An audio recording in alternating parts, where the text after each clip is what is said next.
So, about this game, Anthem. We live in a game, games out like Destiny, The Division, Warframe. Does Anthem even hold up? Here's a short version. Nope. From the moment you look past the flashy mechs and gorgeous vistas, you'll see that there isn't much below the foundation here. Let's jump in. So there's about 25 hours of content, and that's being very generous. I mean, if you just look at it from the story beats, the pacing seems to be an issue. There's a lot of filler, a lot of repeat missions, a lot of busy work. A lot of the more exciting set pieces are just there for you to kind of like sit back, fly through, kind of look.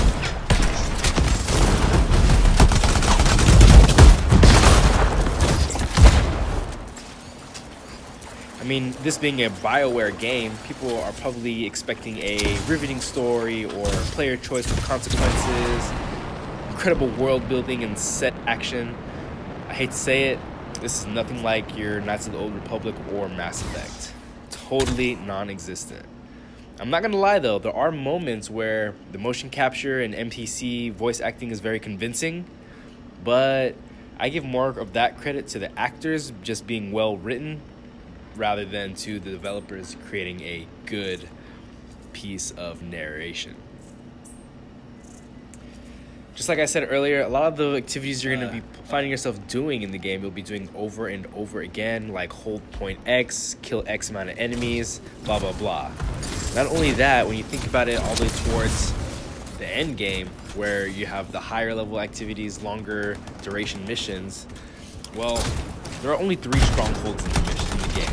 What's a stronghold, right? Well, you can think of it as an equivalent to Destiny's Strike to a degree. Not a raid-like activity, but it's not like there's even anyone in this game. So basically what I found myself with this game was in the loop of, hey, go talk to an NPC, grab that contract, go on a mission, go back to Fort Tarsis or Fort Fartsis, rinse and repeat.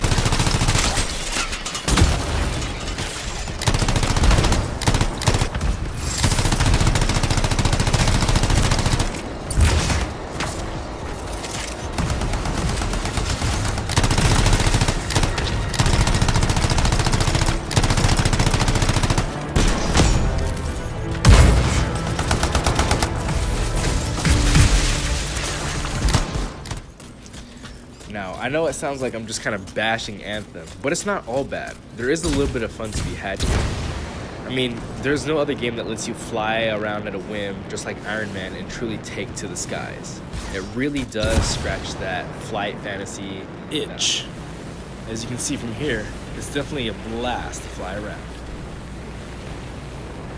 We shouldn't jump to conclusions. So you're just gonna sit around. Where are you going? What's happening? Can this argument wait until I get back to the fort? Sumner's left. He just got up and left. Who left the lab? I don't know. Just find a route to call. We'll deal with this back here.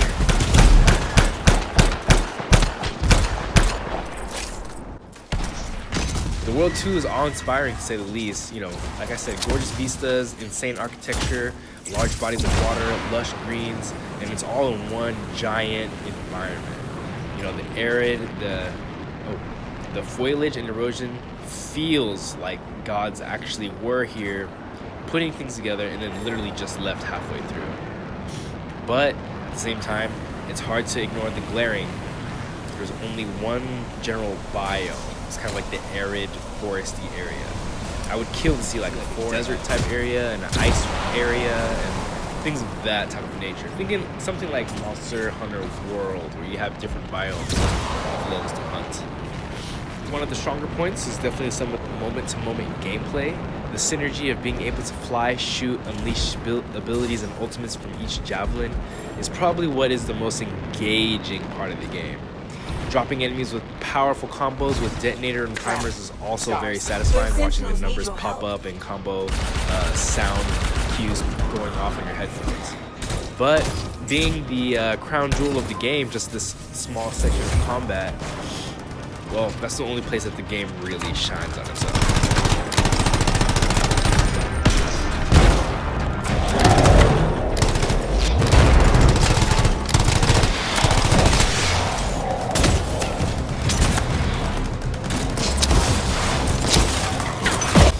being in development for 6 years, it really surprises me to see loading times longer than some gameplay sequences. This is how you know a game was rushed, or they needed to hold back its project.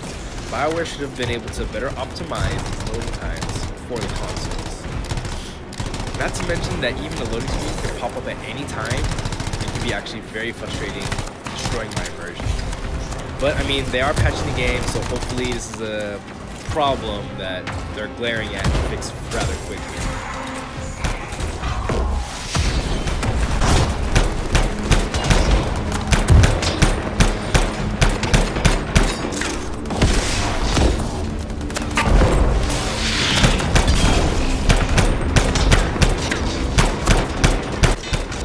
So they fucked up the loot. Can you believe that? So there's the whole issue with looter shooters. Since their conception with games like Borderlands 1 and Destiny 1, no game has really nailed it. Except for the exception of maybe Borderlands 2. I thought I'd be thanking a freelancer. Where's the runner call? The scars took her. They took most of the darkness. I'll show you. You're hurt. Stay here. I'll handle it. Be careful. There's an scar I need in them. Huge, dangerous. It's been making trouble. But alas, it's easy to put Anthem at the bottom of the deck when it comes to looter shooters. At the time of this writing, all the weapons in the game seem to be designed by the same artist who's never had the imagination, and a stark contrast from the well-designed and well-conceived javelins. Even when you're scrolling through different weapon types, the shapes of every weapon are so similar that it's difficult to discern between a pistol and an assault rifle. And it gets even worse. Not only can you not tell between like different weapon types, when it goes through, the game shows you different weapon rarities. If you look at an assault rifle that is a common versus a masterwork or legendary assault rifle, they look fucking exactly the same, except for like the cloth. Nothing inspiring here.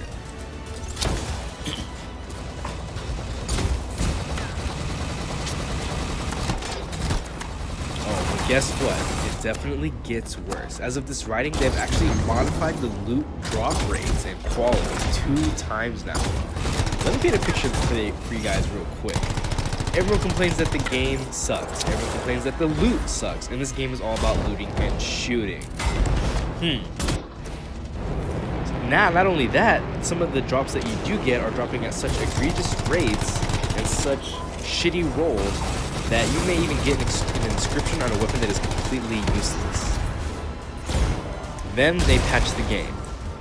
For 10 hours, game enjoyed and rejoiced over much better quality loot drops. It wasn't like the actual gear itself was much better, but they got the amount of loot that would have been, or that was feeling much more appropriate for the work that the game was putting in.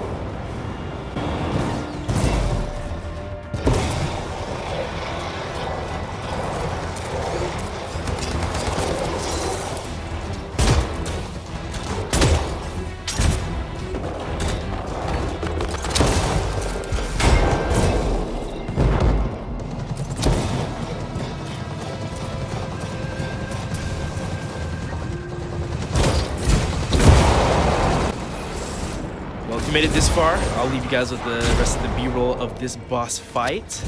And if you liked the video, hit the like. If you want to subscribe, hit that for me. Let me know, and see you guys in the next one.